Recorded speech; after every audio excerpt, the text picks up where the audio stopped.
ನಮಸ್ಕಾರ ರೀ. ನಮ್ಮ ದೊಡ್ಡ ಮಂದಿಗೆ ನಾವು ಇವತ್ತು ಬಿಜಾಪುರಕ್ಕೆ ಹೊಂಟಿದ್ದೇವೆ ನೋಡ್ರಿ. ನಮ್ಮ ಬೈಕಿಗೆ ಸಾಮಾನು ಆರ್ಡರ್ ಕೊಡೋದಿತ್ರಿ, ಅದಕ್ಕೆ ಹೊಂಟಿದ್ದೇವೆ. ನಡ್ಗುಂದಿಗೆ ಬಂದು ಪೈನಾಪಲ್ ತೊಗೊಂಡು ಬೈಕ್ ಮ್ಯಾಗ ಕೂತ್ಕೊಂಡು ಬಾಯಿಲೆ ತಿನ್ಕೋತ ಹೊಂಟ್ಬಿಟ್ಟೇವಿ. ನಮ್ಮ ಹೊಟ್ಟೆಗೆ ಹಾಕಿದ್ಮೇಲೆ ಹಂಗೆ ನಮ್ಮ ಗಾಡಿಗೆ ದಾಬಾ ಕರ್ಕೊಂಡು ಹೋಗಿ ಹೊಟ್ಟೆ ತುಂಬ ಎಣ್ಣೆ ಹೊಡ್ಸ್ಕೊಂಡು ಕರ್ಕೊಂಡು ತೊಗೊಂಡು ಹೊಂಟ್ಬಿಟ್ವಿ. ಹಂಗೆ ನಾವು ನಮ್ಮ ಬಿಜಾಪುರಕ್ಕೆ ಬಂದ ಬಿಟ್ವಿ. ಇದು ನೋಡ್ರಿ ನಮ್ಮ ಬಿಜಾಪುರ ರೈಲ್ವೆ ಸ್ಟೇಷನ್. ಹಂಗೆ ನಮ್ಮ ಬಿಜಾಪುರ ಗೋಲ್ ಗುಮ್ಟನ ನೋಡಿ ಬರ್ರಿ. ಇಲ್ಲಿಂದ ಯಾಕೆ ತೋರ್ಸಾತೀನಿ ಅನ್ಬಿಡ್ರಿ, ನಾ ಅಲ್ಲಿಗೆ ಹೋಗ್ಲಾರ ಕಾರಣಕ್ಕೆ ಇಲ್ಲಿಂದ ತೋರ್ಸಾತೀನಿ.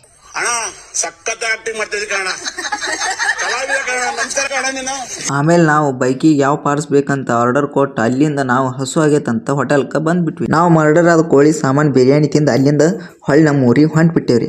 ಟೈಮ್ ಹೆಂಗಾಯ್ತು ಗೊತ್ತಾಗ್ಲಿಲ್ರಿಪ್ಪ, ಕತ್ಲಾಗೇ ಬಿಡ್ತು. ಬೈಕ್ ಮೇಲೆ ಹೊಂಟಿದ್ವಿ ರೀಪ್ಪ, ತಂಡಿಗೆ ಚಡ್ಡಿ ಹರಿದು 12 ಆಗಿಬಿಡ್ತ್ರಿ.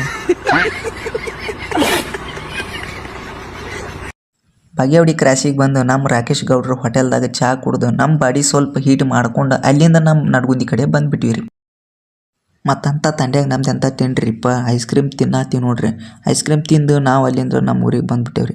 ಸೊ ಇವತ್ತಿನ ಬ್ಲಾಗ್ ಇಷ್ಟ, ಮತ್ತೆ ಸಿಗ್ತೀನಿ ನೆಕ್ಸ್ಟ್ ಬ್ಲಾಗ್ಗಳ ಫ್ರೆಂಡ್ಸ್. ಬಾಯ್.